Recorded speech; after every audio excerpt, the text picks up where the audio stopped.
phone in my hand.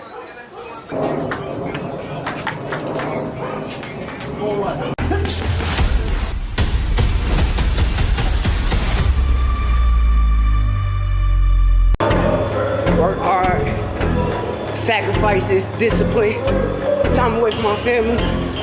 How you gonna beat me?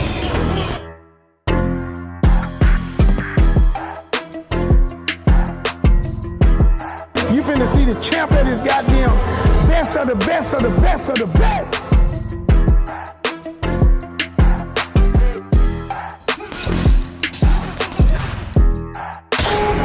I promise you none of these niggas gonna beat me.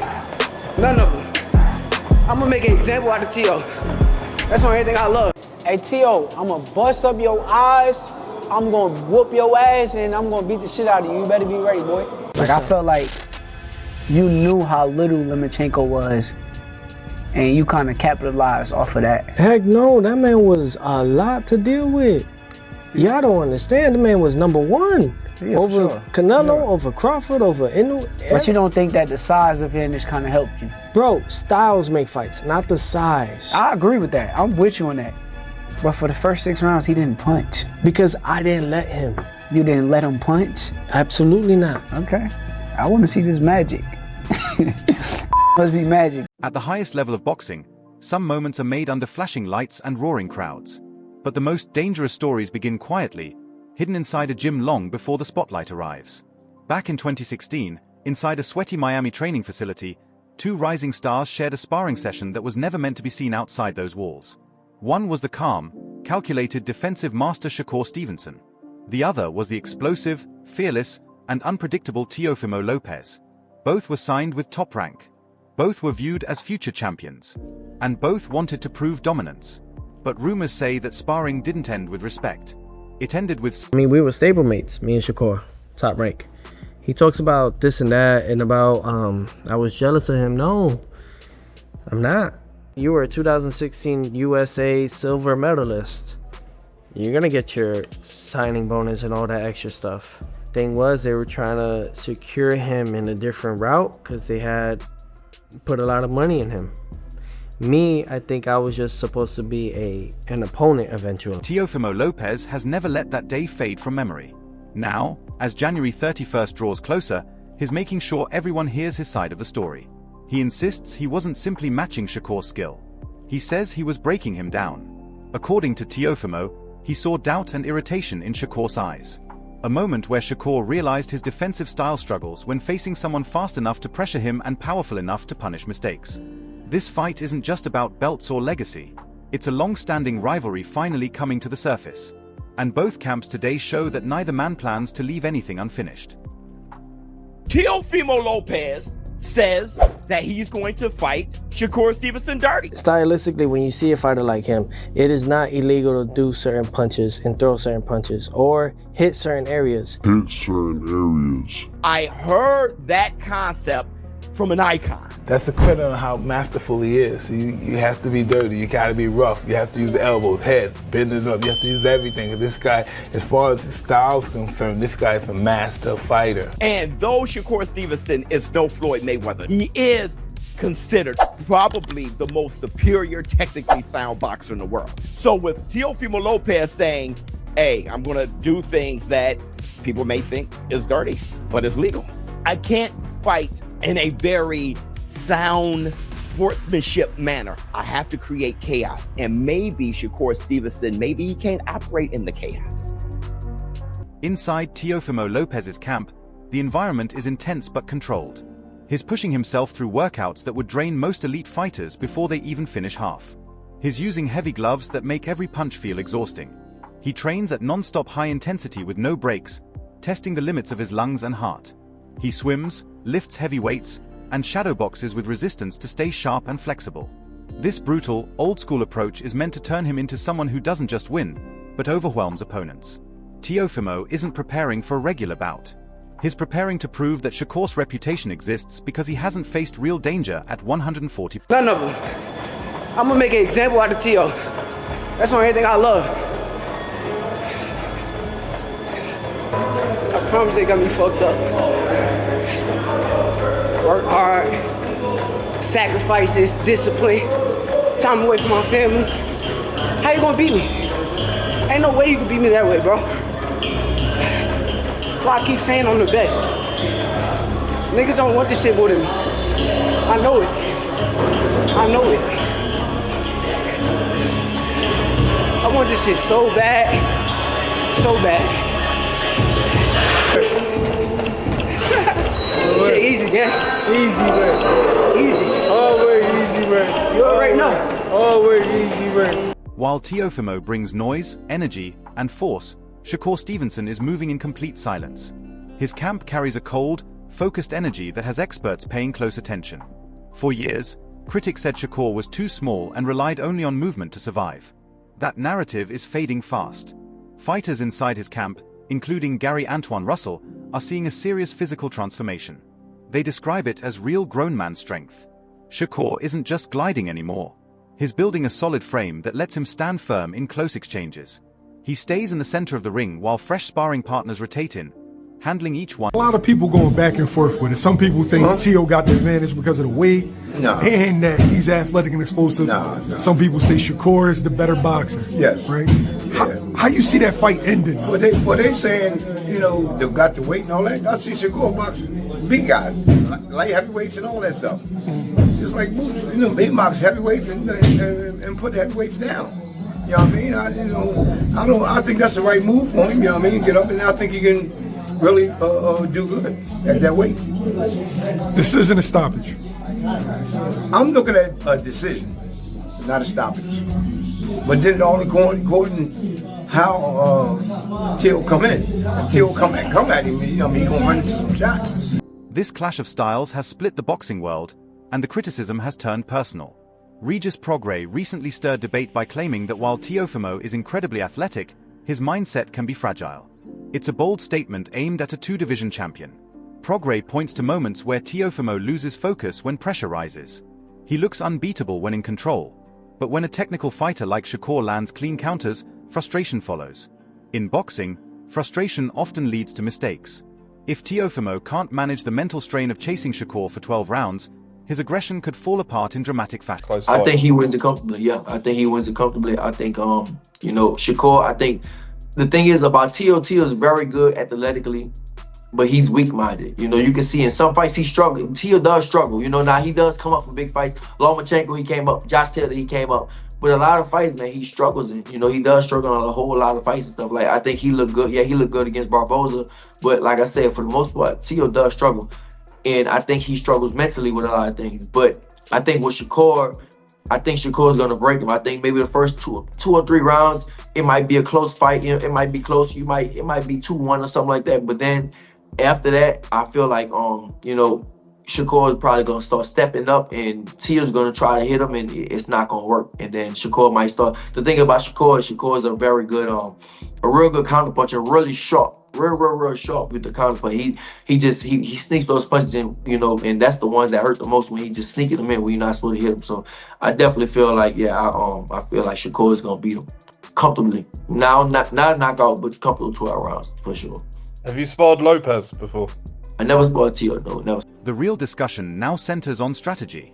Tim Bradley, one of boxing's most respected voices, has highlighted a key point.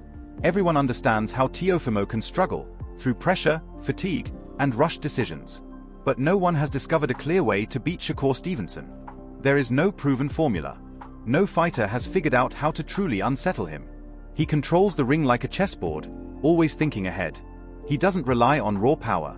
He relies on timing and accuracy. Those small, sharp punches may not excite the crowd, but they wear fighters down and break confidence. How fast can you calculate what's going on? You know, because Teo struggles with that, man. Calculating. Yeah, he struggles with that. Yeah, he got a nice little catch and shoot game. He does. You know, anytime Shakur, if he throw that left hand, he should expect that right hand uppercut. He got a catch and shoot game. He does. Yeah. The mug is automatic. Like a Venus flytrap. You know what I'm saying? That fly down on there. And just close it down. Clamp it down. Yes. Hey, Teofimo, as soon as he feels contact, bow, he coming back with an uppercut. Or bow, coming back with the right hand. You got to expect that. You know, but Southpaw versus Orthodox, you already know how difficult that can be. Your jab hand is hindered because you got the jab hands on the same side. You occupy that, Shakur, just like Crawford did with Canelo, and you force him to use his damn right hand. Force his ass to use that right hand, man. Yeah. Make him use that right hand. Make him lunge in with that right hand and counter the shit out of him. Yeah. Oh, yeah. See? Footwork gonna be very important in this fight, man. Shakur got better footwork than Teofimo Lopez. Oh, Teofimo Lopez can move laterally. Oh, he's sweet moving laterally. But there's a lot of mistakes with all that lateral movement, man. And his hands down and how he get out of position. All of that stuff. Nah, that shit ain't gonna work. It ain't gonna work. Shakur gonna be walking his ass down. Hey, under control. Feet gonna be underneath him. Getting out the damn way. Yeah. But anyways, man, Tim doesn't storm Bradley. You already know the rest. Shakur ain't gotta run. He ain't gotta. I'm telling y'all, he ain't gonna do that shit. He gonna be right there. He gonna be right there in front of him. Like, let's go. It's on. Because the minute that Teofimo Lopez feel like he dominant, man, you know, and if you don't give him nothing to worry about, he gonna walk straight. There is also danger in forcing the issue. Oscar Valdez, who has shared the ring with Shakur, recently offered a serious warning to Teofimo. He said that attacking without a perfect plan plays directly into Shakur's strengths. Shakur pulls opponents into his rhythm and slowly drains them. You punch, he slips just enough and taps you. You load up again, he's gone and touches you once more. Over time, it creates frustration and reckless decisions. In a fight this big, one mistake can change everything. Teofimo is trusting speed and power to overcome skill, but history often favors intelligence at this level. I could say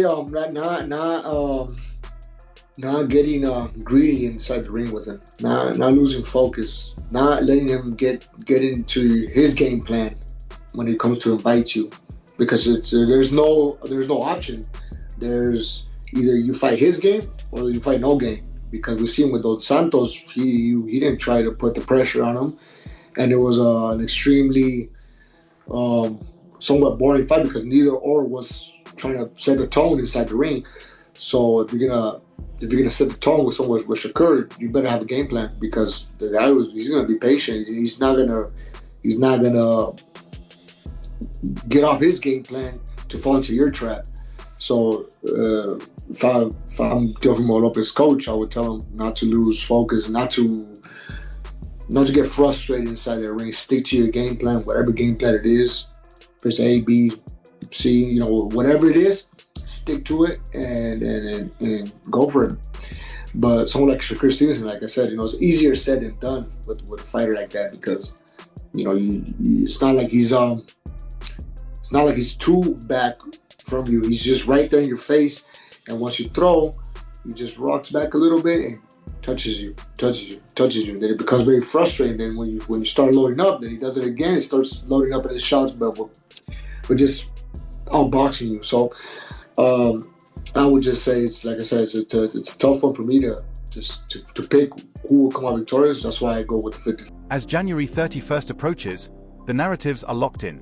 Teofimo is the naturally gifted athlete driven by a grudge that began years ago in a private gym.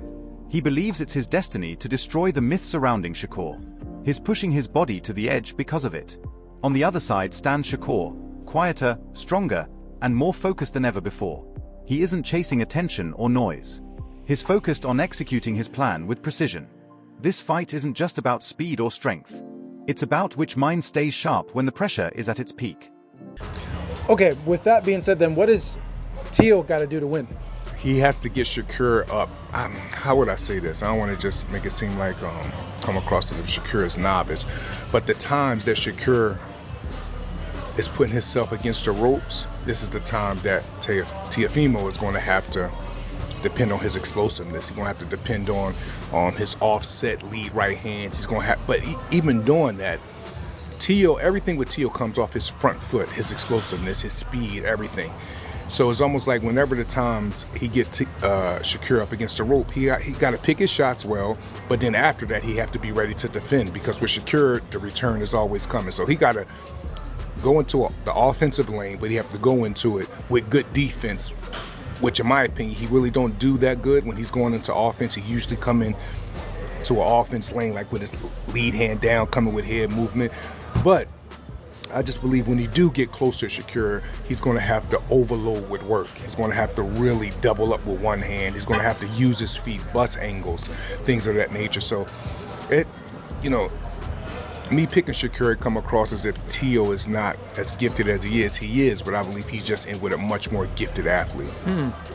Okay, given that then, does Shakur just have to fight his fight the way he normally does, or is he gonna have to pull out extra? Like, do we see an extra wrinkle, extra level that Shakur needs to go to in this fight with Teo? Yeah, I don't think it's a good idea for Shakur to work off the ropes as much as he's used to doing. I think against Teo, you're taking a chance of giving him an opportunity to get good shots off. And I also believe that Teo is a much more heavy-handed puncher than Shakur, so I think it's a danger zone for Shakur on the ropes. Now, one would say, well, why would you say that? Shakur fight pretty good off the ropes. He roll with shots, he dip under. Yeah, he does with the opposition he's been in the ring with lately.